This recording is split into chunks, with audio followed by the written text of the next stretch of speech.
110,000.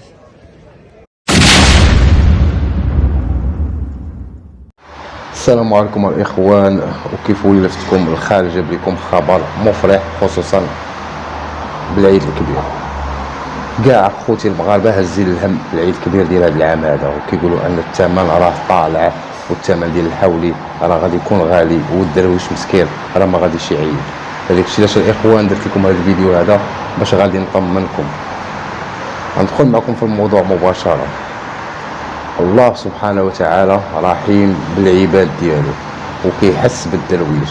لهذاك الشيء علاش اخي ما تسرعش وما يدوخوكش الشناطه ان الثمن ان يقول لك الحولي قليل ولا الثمن راه طالع وكل شيء نوضي تلهط ويبقى يشري من دابا باثمنه خياليه.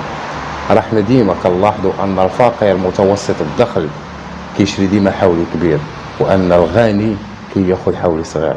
هذاك الشيء علاش الاخوان ما تسرعوش وما تطيحوش في الفخ اللي دايرين الشناقه. راه ربي سبحانه وتعالى رحيم بالعباد ديالو، ما غادي يخلي حتى شي اسره وعلى ود ولادنا وعلى ود الصبيان. ربي راه غادي يصيفط لنا رزقي ورزقك حتى لبين يديك.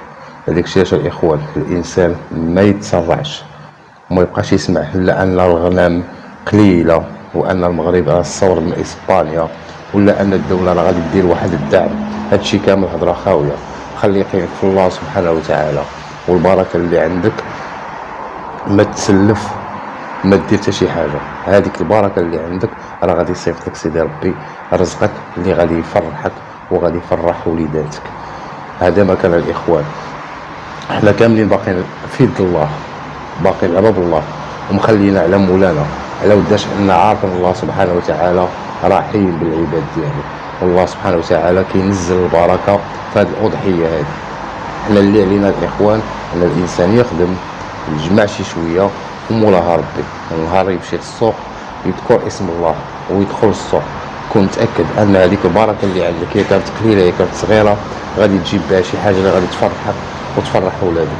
بارطاجي الفيديو الاخوان. ولا كنتي اول مره كتشوف قناه مع خالكم على بال دير واحد المتابعه واحد الاشتراك وكل شيء ديال الله. تحياتي لكم. فيديو قادم ان شاء الله.